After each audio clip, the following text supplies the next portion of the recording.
I want you to think about a time when you had, like, just a streak of completely unexplainable bad luck. Oh, we've all been there. Right. Or, on the flip side, picture someone you know who is just, I mean, an objectively terrible person, but they effortlessly succeed at literally everything they touch. Which is incredibly frustrating. It totally is. And when you see things like that, you inevitably catch yourself thinking, is the universe just entirely random? Like, is there a glitch in the matrix somewhere? It's a super common human feeling, mostly because we are, fundamentally wired to crave justice and order. Yeah, exactly. So when our lived reality feels totally disconnected from any sense of fairness, it's deeply unsettling. I mean, it forces you to question the underlying structure of literally everything. And that search for structure is exactly what we are getting into in this deep dive. Yeah. Because we are exploring a highly specific, intricate worldview that attempts to answer that exact question. It really does tackle it head on.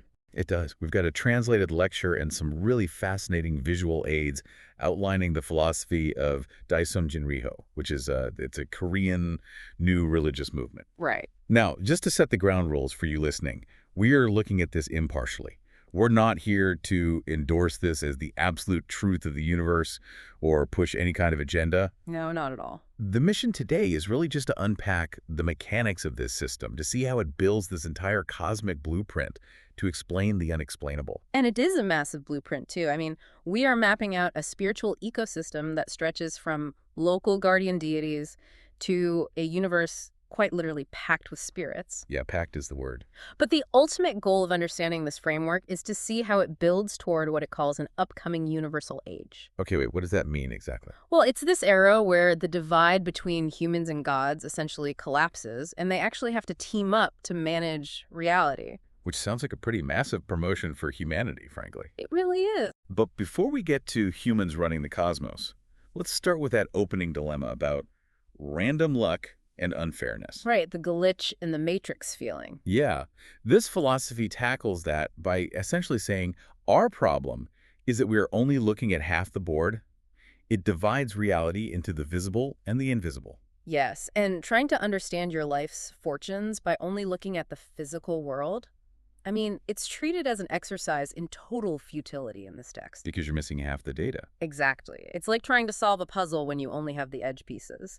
The foundational rule here is that everything begins in the invisible yin, the spirit world, before it ever has a chance to manifest in the visible yang, which is the physical world.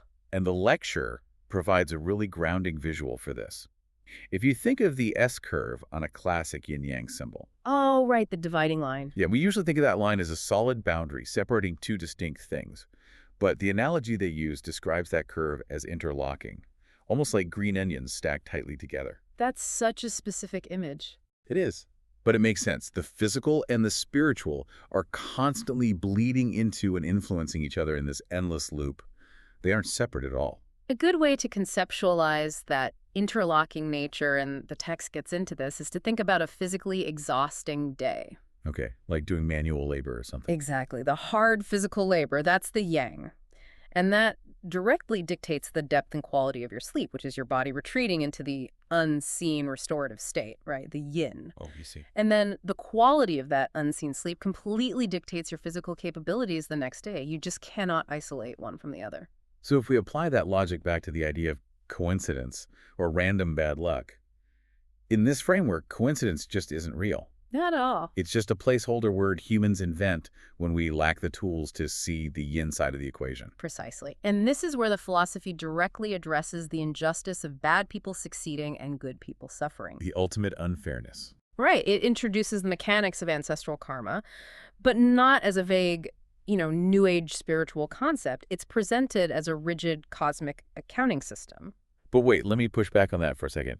Because to a modern ear, intergenerational karma sounds incredibly unfair. How so? Well, you're telling me that if I'm a truly good person doing everything right and I'm suffering immensely, I might just be paying off my great-great-grandfather's cosmic debt. That sounds like a totally rigged system. It absolutely challenges our highly individualized modern perspective. We view ourselves as solitary islands, you know? Yeah, totally. My actions equal my consequences. But this system views you as the current focal point of a massive ongoing continuum. You aren't just, you are the tip of the spear for your entire lineage. Wow, okay, that's a heavy burden. It is. So yes, your current physical suffering might be actively balancing a deficit in the unseen ledger, but the framework also promises that once that ancestral debt is finally cleared, sudden, immense blessings flood into your life. Okay, so let's look at the other side of that ledger then. The terrible person who thrives. It always feels like they're somehow cheating the universe, right? Like getting away with murder. Right, but in this view, they aren't cheating anything. They are simply burning through the stored-up blessings that their ancestors accumulated in the yin world. Like glowing through an inheritance. Exactly. And it's a finite resource. Once that account is empty, disaster strikes all at once. There is no meaningless suffering here, and there is no pure coincidence. It is a system of absolute, unavoidable accountability. It's essentially inheriting a cosmic trust fund versus inheriting a cosmic debt. That is a perfect way to put it. I mean, if I look at someone's current checking account and they have millions of dollars despite never working a day in their life, it makes zero sense. Right, you'd think it's just totally random. But if I get access to their family's historical banking records, suddenly the math checks out perfectly. The money came from somewhere. That analogy hits the nail on the head. And think about the profound psychological comfort that provides to a believer. Oh, I bet. If you are struggling, and you understand that your unseen efforts and your suffering are actively paying down a debt that will ultimately benefit your children and grandchildren, I mean, it gives profound structural meaning to your current pain. That makes a lot of sense. It takes the sting out of the randomness. But this raises a huge logistical question for me. Okay, what is it?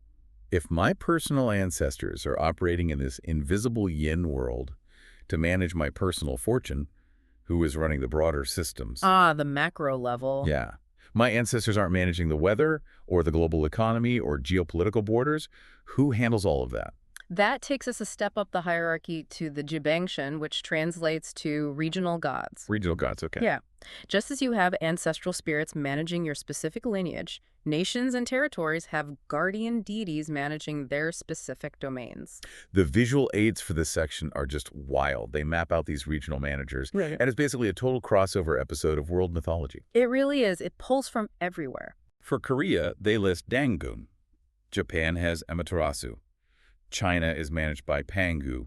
India by Indra. And it keeps going. Yeah, it stretches out to Egypt with Thoth, Israel with Yahweh, Greece with Zeus, and the Nordic Vikings with Odin. The Viking example is particularly interesting in the text. Oh, right. It mentions how the Vikings fought fearlessly in battle, actively seeking Valhalla, because they knew exactly which regional god was managing their afterlife.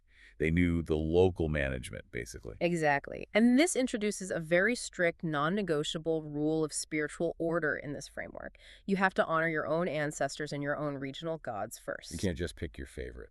No, it's framed almost as a matter of cosmic circuitry. You can't just bypass your local network. There's a highly specific example given in the lecture about this. What happens if an individual from Africa converts to this Korean movement? Right. You'd think they would just adopt the Korean deity. Yeah, that's usually how a conversion works. But the expectation here is that the African convert must continue to honor their own ancestors first.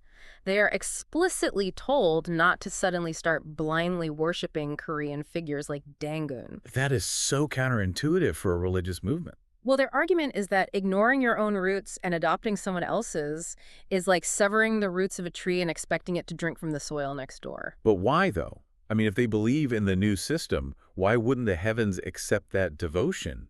Like devotion's devotion, right? Because it violates the structural integrity of the spiritual geography. Yeah. In this worldview, your connection to the divine isn't just about what you believe in your head. No, it's more mechanical than that. Exactly. It's about your literal energetic lineage. If you cut off your own ancestors, you've basically unplugged your cord from the wall. You can't just plug into a different family's outlet. The system simply won't recognize you. I see where you're going, but let's test that logic against the reality of these gods. Okay, let's do it. Most of those regional deities we just listed, Yahweh, Zeus, Amaterasu, the historical religions built around them demand absolute exclusivity. They definitely do. The whole point of Yahweh in the Old Testament, for example, is, I am the only God. So how does this Daisen Jinriho framework reconcile that glaring contradiction? It does require a massive reframing of religious history, that's for sure. This philosophy doesn't view these deities as competing absolute truths fighting for global dominance. Okay, so what are they? It demotes them, in a way, to highly effective localized administrators.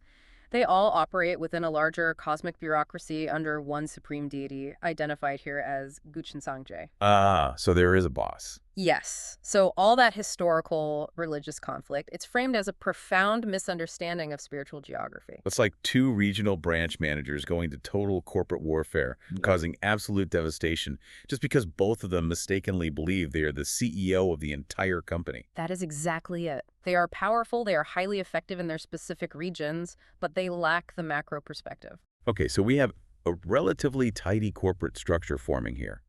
Ancestral spirits at the local level, regional branch manager gods above them, and a supreme CEO at the top. It seems tidy, yes. But the material explicitly warns us not to get comfortable with that tidy image. It really does. The spiritual world is not just a few managers sitting around in a boardroom.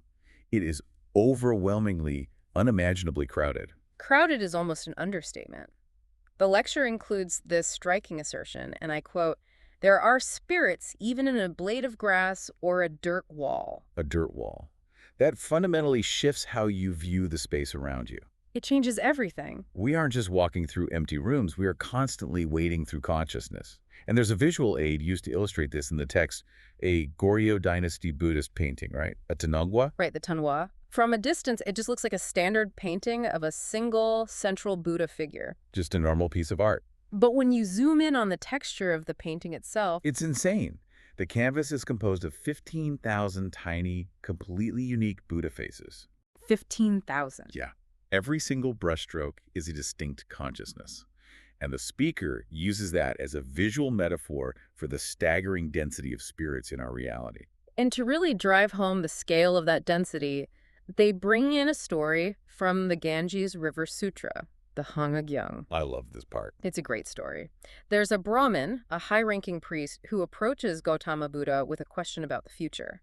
He asks, how many future Buddhas are there? And Buddha replies, as many as the grains of sand in the Ganges River, which is a number so large the human brain literally cannot process it. It's basically infinite. So what does the Brahmin do? He does what any normal human does. When faced with infinite supply, he decides to procrastinate. Naturally. His logic is flawless, honestly. He thinks, well, if there are infinite future Buddhas, I don't need to stress about my spiritual disciplines today. I'll just catch one of the millions of future Buddhas later on. He thinks he has all the time in the world. Exactly. It's like deciding not to sprint for a crowded bus in the rain because you assume there's an infinite line of empty buses coming right behind it. But then reality sets in. Oh, yeah, it hits him hard. As he's walking away, the Brahmin pauses and thinks, I should probably ask about the past, just to be sure. So he turns around and asks how many past Buddhas were there. And Buddha gives the exact same answer. As many as the grains of sand in the Ganges River. And this is the moment the Brahmin just spirals into an absolute panic. Because the math suddenly hits him. Yes. Because there have already been infinite Buddhas. Yeah. Infinite buses have already gone by, and he has somehow managed to miss every single one of them. He's missed all his chances. The sheer volume of time and spirit that has already passed without him achieving anything forces him to drop the procrastination immediately. It's a great story, but the underlying implication is pretty heavy. Yeah, it is. The speaker in the lecture admits that internalizing this worldview induces a kind of psychological shock. You have to realize that you aren't really an autonomous, solitary individual. Humans are described as a collective of spirits. That is deeply unsettling. It really challenges our sense of self. If I am just a walking hotel for infinite spirits, what is my actual job? Like, do I have agency, or am I just a vessel? If we are surrounded by all these infinite, highly capable spirits and these powerful regional gods, what is the point of human beings? To answer that, the philosophy draws a very sharp, vivid contrast between the fundamental nature of gods and the fundamental nature of humans. Okay, break that down for us. It uses the metallurgy of iron to explain it. Let's look at the gods first, the Shin. They are associated with the suffix mayang, meaning bright or expert. Yang, got it. They align with the season of autumn, the direction west, and visually they are represented by a sword, by solid iron. Solid forged iron. Like a weapon. Yes.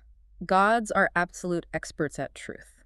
They possess what is described as unpredictable magic or high-level skills. They make rapid, razor-sharp, decisive judgments. Sounds ideal, honestly. Well, that absolute perfection is actually also their fatal flaw, How so? because they are entirely rigid. The Korean term used is gujishik, which means inflexible. But why is that a flaw, though? I mean, if you are a god and you possess absolute truth, why would you ever need to bend? You're already right. Because reality is complex. When you are the absolute master of a specific localized domain like a regional god, your truth might conflict with another god's truth. Oh, the branch manager's fighting again. Exactly. But because you are solid iron, you literally cannot compromise. To bend would be to become untrue to your nature.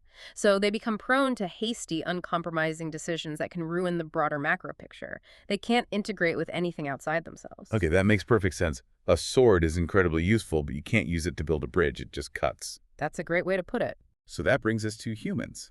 The in. Humans are associated with the suffix zhong, which roughly translates to emotion, affection, or the capacity to bond. Right, Joe. We align with the season of spring, the direction east, and crucially, we are represented by melted iron. And unlike the decisive, razor-sharp gods, humans are described as uyubudan, indecisive, wavering, messy, constantly changing. Which, in almost any other philosophical system, that is a damning critique of humanity. Oh, absolutely. We are usually told to overcome our shifting emotions to become more godlike. Right. Stop being so emotional, be logical. Exactly. But here, in this specific text, that fluid, messy emotional state is our greatest asset. It is our superpower. Zhong is the capacity to melt, to blend, and to fuse different opposing things together. Let me try to put this in a more modern context just to see if I'm tracking the logic here. Cool for it. Are the gods essentially operating like a super advanced, highly specialized artificial intelligence? Like they are lightning fast, incredibly capable in their narrow domain, but totally rigid? Yes, very rich. An AI doesn't understand gray areas or emotional nuance. It just executes its programming perfectly. Right. So humans, on the other hand, are the messy biological glue that has to sit between all these different AI programs to get them to actually communicate and play nice with each other. Is that kind of it? That is a phenomenal modern parallel. Yeah. Think back to the literal visual of the iron they use. If you take two solid, cold pieces of forged iron and try to combine them, what happens? Nothing. I mean, they just clank against each other. Precisely. They remain entirely separate. In this cosmic framework, human emotion, our jinong, provides the necessary thermodynamic heat. Where the heat. We literally melt the boundaries between the rigid, separate experts. Without the melted iron of humanity acting as the weld, the solid iron of the gods cannot build a cohesive universe. Which brings us to the ultimate payoff of this entire worldview. The text claims that the universe is currently in a state of evolution. It's a massive shift. Yeah, we are transitioning out of a fragmented global age and entering what they call a universal age, which is characterized by Shin-In Joa, divine human harmony. This is where the whole complex blueprint finally connects. Right. Historically, the universe was run solely by the experts, the spirits, the solid iron. The gods doing their thing. But because of their rigid, separate domains, they couldn't fully integrate. They were highly effective locally, but they lacked the ability to bond and harmonize the entire cosmos. They essentially hit a ceiling. So the solution is a cosmic joint venture. Yes, exactly. The gods bring the specialized labor, the lightning-fast technical expertise, the magic, but humans bring the management skills. We are the middle managers of the universe. It's incredible. We use our emotional bonding power, our zhong, to synthesize and unite the gods' isolated work into a functioning, unified whole. When you step back and look at the structure of that argument, it is profoundly empowering. It really is. It takes all the attributes we constantly criticize ourselves for, our vulnerability, our messy affections, our indecision, and frames them not as biological weaknesses, but as essential cosmic technology. It is a power that the gods fundamentally lack. It's a total inversion of what we're used to hearing. I mean, in so many traditions, humans are portrayed as these fallen, useless subjects whose only job is to basically bow down in awe of perfect deities. Right. Just submit to the solid iron. But in this framework, human emotional messiness is the exact, highly specific tool required to manage reality. We aren't just subjects. We're the necessary structural integrity that keeps the universe from shattering into a billion rigid, isolated pieces. Without us, it all falls apart. The solid iron desperately needs the melted iron, otherwise you just have a pile of disconnected swords. It elevates the act of feeling. It suggests that our capacity to love, to bond, to simply care about things, that is the mechanism required to move the universe into its next phase of evolution. Let's trace the path of how we got here today. We started by looking at the invisible yin world, realizing that what we call random luck might actually be an incredibly precise system of intergenerational cosmic accounting. And then we expanded outward to see the macro managers, those regional gods, acting as localized administrators, and learned why we can't just bypass our own spiritual circuitry to reach them. From there, we zoomed in to realize the staggering, overwhelming density of this system. Spirits in the dirt walls, 15,000 Buddhas on a canvas, forcing us to reckon with the sheer scale of the unseen world. And ultimately, it brought us to that brilliant contrast between the uncompromising solid iron of the gods and the fluid, messy, melted iron of human emotion, the Jung. Which is the very thing holding everything together. It is a fascinating lens through which to view reality. And it leaves me with a final thought for you to mull over as we wrap up this deep dive. Oh, this should be good. Well, look around at our modern world. We spend so much of our lives desperately trying to become like the solid iron of the gods, right? We really do. We optimize our morning routines, we seek rigid perfection in our work, we try to be lightning fast, and we actively try to eliminate our emotional inefficiencies. We want to be machines. Exactly. Yeah. But if this philosophy is right, and our messy, fluid, emotional yang is actually our greatest cosmic superpower, what vital connections in your own life are you failing to forge right now simply because you're trying too hard not to melt?